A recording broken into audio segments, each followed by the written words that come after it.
बताइए अब से कुछ ही दोनों तरफ, दोनों सदनों में देखिए कार्यवाही शुरू हो चुकी है। एक तरफ राज्यसभा, माननीय सदस्यगण, लोकसभा, दोनों ही सदनों की कार्यवाही आज शुरू हो चुकी है। संपूर्ण राष्ट्र भारतीय सशस्त्र बलों द्वारा कारगिल युद्ध के दौरान प्रदर्शित अदम्य साहस और पराक्रम के सम्मान में कारगिल विजय दिवस की 24वीं वर्षगांठ मना रहा है।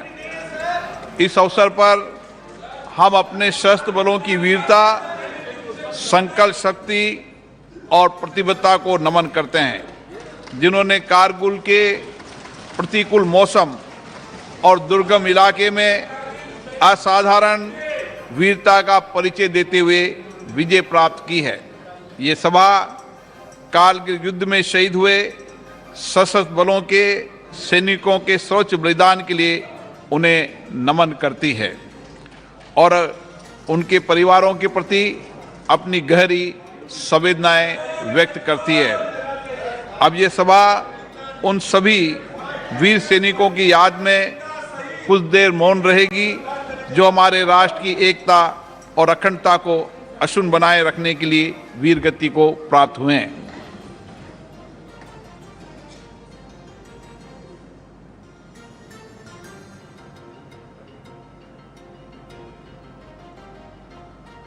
ओम शांति। प्रश्नकाल। क्वेश्चन नंबर 81 श्री मलुक नागर।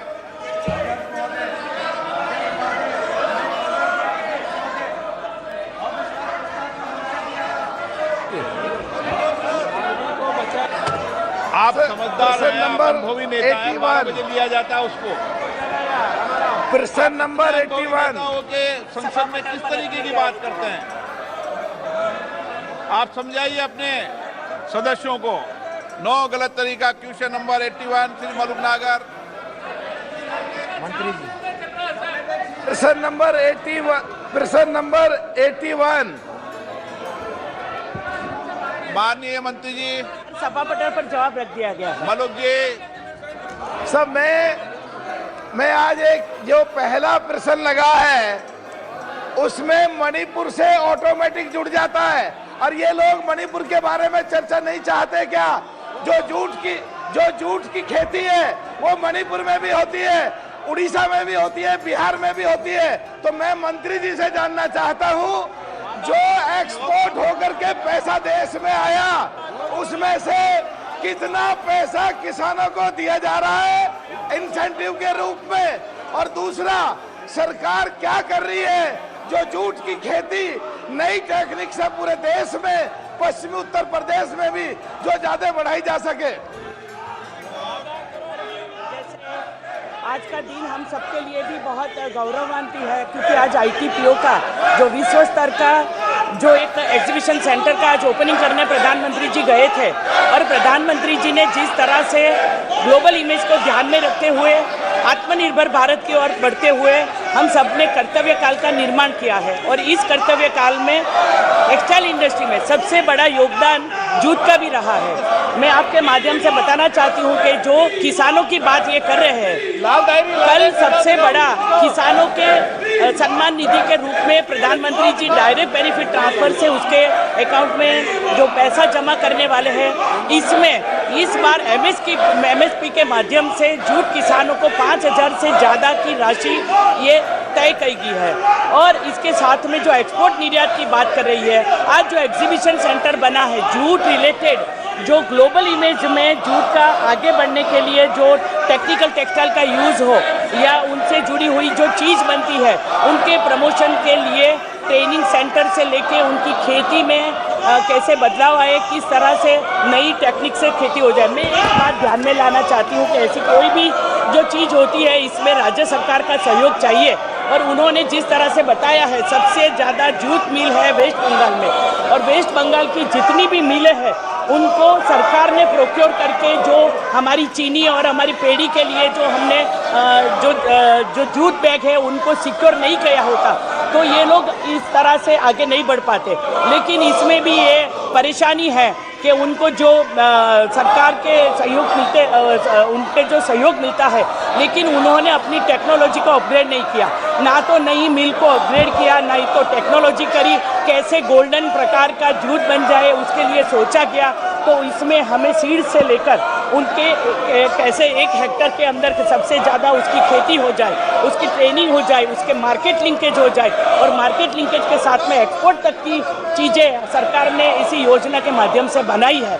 तो जो एक्सपोर्ट आज हुआ है, उन्होंने जो सवाल पूछा है कि आज तक का सबसे ज़्यादा एक्सपोर्ट जूट का पिछले साल के मुकाबले में इस साल जो हम लोगों ने तय किया है, तो उनका जूट के उत्पादन में 76 लाख बेल की तुलना में 2023 में 91 लाख बेल्स हो गया और आज वर्तमान में 10,000 करोड़ रुपए की अधिक छूट जो केलिया के लिए सरकार खाद्यान्न पदार्थ के लिए उनको दी जाती है। मलूक नागर जी, अब सीधा प्रश्न ये था कि जो एक्सपोर्ट होता है, जो इंसेंटिव सरकार देती है इस जूट की खेती बढ़ाने के लिए, सरकार ने किसान को क्या इंसेंटिव के रूप में दिया है? नंबर 1। नंबर दो कि क्या सरकार पूरे देश में जूट की खेती और खास करके मणिपुर में, जिससे वहां पैसा ज्यादा जाए और झगड़े बंद हो जाए, सरकार झगड़ों को भी कंट्रोल करे और आर्थिक रूप से भी मजबूत करे, उसके लिए सरकार क्या कर रही है? और तीसरा, पश्चिमी उत्तर प्रदेश में जूट की खेती कैसे ज्यादा हो, इसके लिए सरकार क्या कर रही है? इनकी लड़कियां होती है जो श्रमिकों की बालिका होती है, उनको 10वीं और परीक्षा पास करने के लिए 5,000 और 12वीं की परीक्षा पास करने के लिए 10,000 रुपया की स्कॉलरशिप प्रदान की है। सरकार ने 21-23 के दौरान लगभग 8200 बालिका को 7,000 करोड़ रुपए का स्कॉलरशिप प्रदान किया है।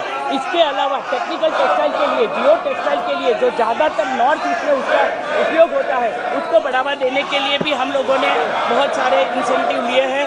PLI स्कीम के माध्यम से जो पूरे ग्लोबल में जिसकी चर्चा है, जब भी प्रधानमंत्री विदेश जाते हैं तो हमारी जो प्रोडक्शन लिंकेज जो स्कीम है, इसके माध्यम से हम लोगों ने बहुत सपोर्ट इंडस्ट्री को किया है। गोपाल मोदी सपोर्ट के साथ माध्यम से एक्सपोर्ट के माध्यम से उनको एग्जीबिशन के लिए भी हम लोग भेजते हैं। लगभग 7,000 से ज़्यादा हैंडलूम हैंडीक्राफ्ट के साथ साथ में जूट को भी प्रदर्शनी में शामिल करते हुए टेक्सटाइल इंडस्ट्री ने तय किया है, टेक्सटाइल मिनिस्ट्री ने, कि जूट को भी जो हमारे यहाँ ग्रीन एनवायरनमेंट की ओर आगे बढ़ते हुए हम उनको भी सहयोग प्रदान करेंगे। Question number 82 Shri Arvind Sawant. Question number 82 Arvind Sawant. माननीय मंत्री जी, माननीय सदस्य, question number 83 Shri Ashok Kumar Rawat. Question number 83. Statement is laid on the table of the House, sir. Proceed to elect in the manner as directed by the chairman, one member from amongst the members of the House to be a member of the Council of the Indian Institute of Science, Bangalore, for the remaining period of the quadrennial 2022 to 2025 to fill up the vacancy caused due to the retirement of Sri K.C. Ramamurthy from the membership of Rajya Sabha on 30th June 2022. Motion moved. Those in favor will please say aye. Those against will please say no. I think the ayes have it. The ayes have it. The motion is adopted. Honorable members, I have to inform the honorable members that a letter has been received from Ms. Indu Bala Goswami, member, stating that she is unable to attend the entire sittings of the current 260th session of Rajya Sabha on medical grounds. Does she have the permission of the House for remaining absent from the entire sittings of the current session of the Rajya Sabha? Permission to remain absent is granted. Honorable members, I have received 42 notices under Rule 267.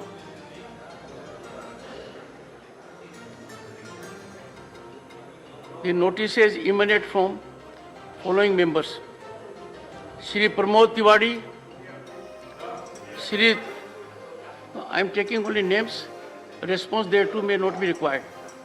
Shri Tiruchi Shiva, Shri Binoy Vishwam, Dr. John Britas,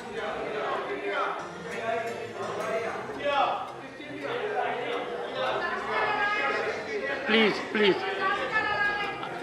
I would, but you don't have to say present.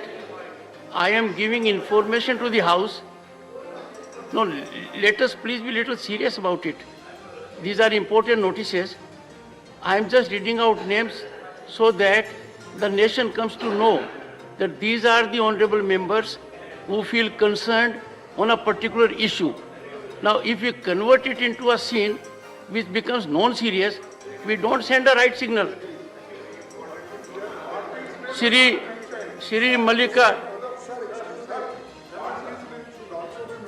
so that the entire country knows who raised this, I tell you. who are the members. One second. That is important. No, sorry, please. Leader of the House.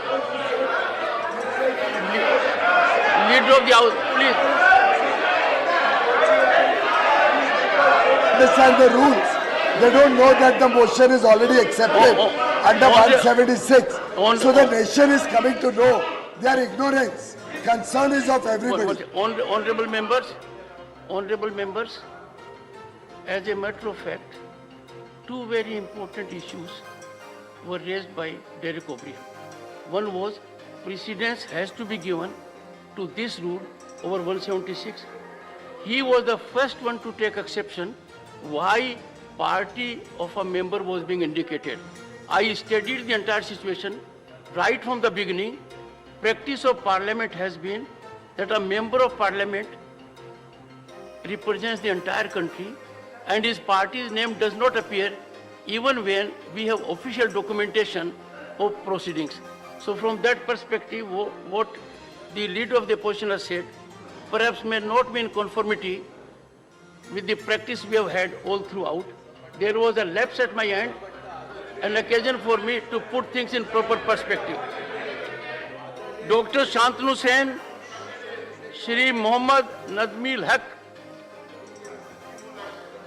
I said Mohammad Nadimul Haq. Professor Manoj Kumar Jha, Shri Abhi. बहुत सारी जगह cross drainage की व्यवस्था की गई है। माननीय अध्यक्ष जी, करीब 1900 ऐसे अंडरपासेस हैं जिसमें रिपेयर करके आज परिस्थिति पहले से बेहतर है।